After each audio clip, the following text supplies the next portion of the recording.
உங்கள் ஸ்வஸ்திக் பிரிண்டர்ஸ் நாமக்கல் மாவட்டம் ராசிபுரம் வட்டம் Tiruchengode main road Kongu chicken சென்டரோட மாடியில எங்களோட நிறுவனம் இயங்கி வருகிறது. எங்களிடம் குறைந்த விலையில் xerox, printing, stickers, spiral binding மற்றும் திருமண நிகழ்ச்சிகள், பிறந்தநாள் நிகழ்ச்சிகளுக்கு தேவையான அனைத்து விசிட்டிங் கார்டு தரமான முறையில் பிரிண்டிங் செய்து தரப்படும். மேலும் 2026க்கு தேவையான கேலண்டர் தற்போது அச்சிட்டு தரப்படும். எங்கள் நிறுவனத்தை நம்பி வாருங்கள், மன நிறைவோடு செல்லுங்கள். வணக்கம். செய்திகள் பலவிதம், அதில் இது புதுவிதம். வாங்க இன்றைய டீ கடை செய்தியை பார்க்கலாம். வணக்கம். அடுத்த செய்தியை பாருங்கண்ணா. அதான்பா, இந்த அபூபக்கர் சித்திக் கொலைகளை தான் பார்த்துருக்கேன். அடுத்த செய்தி என்னன்னா, அடுத்தது வந்து பாத்தீங்கன்னா நம்ம தமிழ்நாட்டு போலீஸார் சிறப்பா செயல்பட்டு இருக்காங்கப்பா. எப்படி? ஆமா, மிகப்பெரிய பயங்கரவாதம். ஓகேங்களா, பயங்கரவாத குற்றவாளி அபூபக்கர் சித்திக். அபூபக்கர் சித்திக் சித்திக் பேரே பாருங்க நுழையில. ஆமா, இவரு வந்து பாத்தீங்கன்னா கிட்டத்தட்ட ஒரு 30 வருஷமா தலைவர்களே இருந்திருக்காரு. 30 வருஷமா? ஆமா. ஆனா நம்ம தமிழ்நாட்டு போலீஸார் சிறப்பா செயல்பட்டு எப்படியோ துப்பு துளக்கி கண்டுபிடிச்சு போன மாசம் ஜூலை மாசத்துல தூக்கிட்டாங்க. வச்சு செஞ்சிருக்காங்க, தூக்கிட்டாங்க, கொண்டாந்து நம்ம பொருள் சிலை அடைச்சிருக்காங்க. ஓகேங்களா, அவருடைய செய்தி எல்லாம் பாத்தீங்கன்னா படுபயங்கரமா இருக்குது. அப்படி என்ன செய்தி? அவரு மட்டும் மாட்டல, அவரு கூட அவருடைய கூட்டாளி முகமது அலிங்கிறவரும் மாட்டிருக்கிறாரு. கூட்டாளி அவரும் 30 வருஷமா கூடவே இருந்திருக்காரு இணைஞ்சு. அதெல்லாம் அதுல எப்படின்னா கூட்டாளி அவர் கைது பண்றப்ப கூட்டாளி கூட இருந்திருக்கிறார், கைது பண்ணிருக்காங்க. Okay okay okay. யாரு கூட இருந்தாலும் கைது பண்றது தானே. ஆமா, இவங்க 2 பேர்த்து கைது பண்ணி கொண்டு வந்து புழல் செல்ல அடிச்சிட்டாங்க நம்ம போலீஸார். நம்ம காவல்துறை சிறப்பா சூப்பரா செயல்பட்டு இருக்காங்க நம்ம தமிழ்நாடு போலீஸ். ஆமா, வச்சு செஞ்சிருக்காங்க கண்டிப்பா. அது இல்லாம இவர் வந்து ஏற்கனவே 7 வழக்குல தொடர்பு இருந்திருக்குது. 7 வழக்குல? ஆமா. இது எப்படின்னா 1990ல இருந்து இவர் இந்த பயங்கரவாத செயல் ஈடுபட்டு இருந்திருக்காரு. அப்படிங்கப்பா, அப்ப இவங்க 90ல இருந்து தேடி இருக்காங்க. ஆமா, ஆக்சுவலா இது எப்படின்னா நம்ம அப்போதைய போலீஸ் கமிஷனர் ஆபீஸ் பக்கத்திலேயே ஒரு பெரிய குண்டு ஒண்ணு எடுத்திருக்காங்க. ஓகேங்களா, நல்ல வேலை அங்க போய் வெடிக்கல. ஆனா அது வச்சது வந்து இவரு தான் அப்படிங்கறத துப்பு துளைக்கி கண்டுபிடிச்சிருக்காங்க அப்பயே. அது மட்டும் இல்லாம தமிழ்நாட்டுல அங்கேயே ஒரு பக்கத்துல 5 இடத்துல குண்டு கண்டுபிடிச்சிருக்காங்க. அப்படிங்கப்பா, வெடிக்கிறதுக்கு முன்னாடி நம்ம போலீஸ் போய் எடுத்துருச்சு. ஆமா, கண்டுபிடிச்சிருக்காங்க.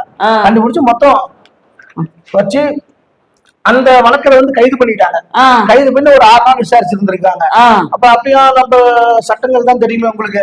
ரொம்ப ஸ்ட்ரிக்டா புடிச்சு போயிருக்கு. ஜாமீன்ல வந்திருக்காரு. அதுக்கப்புறம் பாத்தீங்கன்னா 2011 பாரதிய ஜனதா மூத்த தலைவர் அத்வானி ரத யாத்திரை மேற்கொண்டாரு தெரியுமா? ஆமா. அப்ப மதுரை திருமங்கலத்துல ஆமா பாலத்துக்கு அடியில இருந்து இதே மாதிரி வெடிக்காத குண்டு எடுத்தாங்க. ஆமா ஆமா ஆமா, அது எனக்கே தெரியுமே. இதுக்கும் இவர்தான் மூளையை செயல்பட்டு இருக்காங்க, கண்டுபிடிச்சிட்டாங்க. ஆமா ஆமா ஆமா, அந்த டைம்ல தேடிட்டு இருந்தாங்க. ஆமா, இது மட்டும் இல்லைங்க. 2013 ஓகேவா, பாரதிய ஜனதா மாநில மருத்துவ அணி செயலாளர் அரவிந்த் ரெட்டி கொலை வழக்குல இவர் பயங்கர மூளையை செயல்பட்டு இருந்திருக்காரு. அடேங்கப்பா, அப்ப இவர் மூளைக்குதான் தனியா ஆராய்ச்சி பண்ண மாட்டேங்குதா? பாருங்க, எல்லாமே எப்படி நம்ம தமிழ்நாட்டுல ஒண்ணுக்குள்ள இருந்துகிட்டு இந்த மாதிரி பண்றாங்க பாவம். இல்ல, இது இவர் மூளை மட்டுமே தனியா, அதாவது இருக்கிறதுலயே வந்து நம்ம கலைஞருடைய மூளையை தான் வந்து ஆராய்ச்சி பண்ணணும், அவ்வளவு சிறப்பானவர்னு சொன்னாங்க. அவர் இது மட்டும் மூளையா செயல்படல. 2013ல வேலூர்ல இந்து முன்னணி செயலாளர் வெள்ளையப்பன் இருக்காருல்ல, அவருடைய கொலை வழக்குலயும் சம்பந்தப்பட்டிருக்காருங்க. என்னங்க சொல்றீங்க? ஆமா, இவங்க எப்படிங்க வெளியே விடுறாங்க? அது மட்டும் இல்லாம எல்லாம் பாருங்க, பாரதிய ஜனதாவோட மாநில பொதுச் செயலாளர் ஆடிட்டர் ரமேஷ் கொலை வழக்குலயும் இவரு இன்வால்வ் ஆயிருந்தாரு. அப்போ வந்து பிஜேபியோட ஆட்களை வந்து பார்த்து இவங்க வந்து தீவிரவாதம் பண்ணிருக்கான். ஆமா, எப்படின்னா மொத்தம் 3 கொலை வழக்கையும் சேர்த்து 11 வழக்கு இவர் மேல இருக்குது. இது மட்டும் இல்லாம இவரு மட்டும் கிடையாது, இவரு கூட இன்னொருத்தரோட இருந்து பாராட்டுறது. அவர் பேர் இவர் மாதிரியே.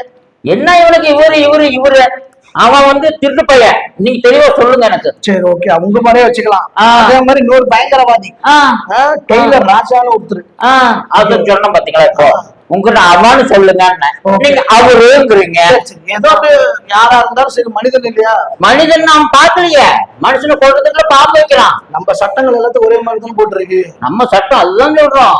எல்லாருக்கும் ஒரே மாதிரி இருக்கும் போது இவன் மனுஷனே கொல்ல பாக்குறவனுக்கு இவனுக்கு என்ன மரியாதை? அந்த டெய்லர் ராஜாங்கம் வந்து பாத்தீங்கன்னா 29 வருஷமா தலைமறைவா இருந்திருக்கான். இது நம்ம காவல்துறை இதுவும் சிறப்பா செயல்பட்டு கர்நாடக மாநிலத்துக்கு போயிட்டு கைது பண்ணி கூப்பிட்டுட்டாங்க. நல்லா துப்பு துளங்கி கூப்பிட்டு யூஸ் பண்ணிட்டாங்க. இவங்க வந்து இந்த டெய்லர் ராஜாங்கம் எப்படின்னா ஏற்கனவே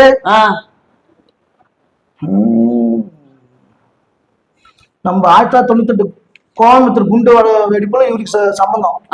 இவர் அதுல இன்வால்வ் ஆயிருக்கிறாரு. அத அப்பயே கண்டுபிடிச்சிருக்காங்க நம்ம ஒரு போலீஸார். அப்ப இவங்க எல்லாம் போன் யூஸ் பண்ணாம எதுவுமே யூஸ் பண்ணாம உள்ளுக்குள்ளே இருந்திருக்காங்க. அதனாலதான் இவங்க போலீஸ் கண்டுபிடிக்க இவ்வளவு லேட் ஆயிடுச்சு. இல்லைன்னா அன்னைக்கே எல்லாம் தூக்கி இருப்பாங்க. அது மட்டும் இல்லைங்க, 1997 மதுரை மத்திய சிறை உதவி ஜெயிலர் ஜெயபிரகாஷ் என்பவர் கொலை செய்யப்பட்டாரு. அதுலயும் இந்த டெய்லர் ராஜா இன்வால்வ். அப்ப என்னங்க ஜெயிலருக்கே இந்த நிலைமை பண்ணி வச்சிருக்கானுங்க. ஆமா. அது இல்லாம 1996 நாகப்பட்டினம் மாவட்டத்துல நாகூர்ல சாயிதா என்ற பெண் அவங்களுடைய சமூகத்தை சார்ந்தவங்கள கொண்டு இருந்தாங்க.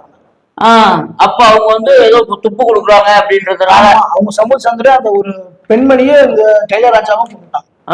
அந்த வழக்குல எல்லாரும் சேர்த்து இப்ப அவனையும் தூக்கியிருக்காங்க. நம்ம போலீஸ் தமிழக காவல்துறை சிறப்பா செயல்பட்டு இவங்க 2 பேர்த்தையுமே அந்த டைம்ல ஜூலை மாசம் கரெக்டா ஒரு கொடி வச்சு பிடிச்சிட்டாங்க. பிடிச்சி இப்ப புழல் சிறையில போட்டிருக்காங்க. புழல் சிறையில போட்டது மட்டும் இவங்களெல்லாம் வந்து வச்சு செய்யணும். கண்டிப்பா எப்பெல்லாம் போர் அடிக்குதோ போலீஸுக்கு அப்ப இவங்களெல்லாம் வச்சு செய்யணும். அப்பதான் வந்து இவங்க திருந்துவானுமா திருந்த மாட்டானுமான்னு தெரியலையே. இல்ல மக்களா இப்படி குண்டு வச்சு கொள்ற அளவுக்கு இவங்களுக்கு வந்து தீவிரவாதம் ஊறி போச்சு. எல்லாம் நல்லா மூளை செலவை பண்ணி தான் அந்த மாதிரி வச்சிருக்காங்க.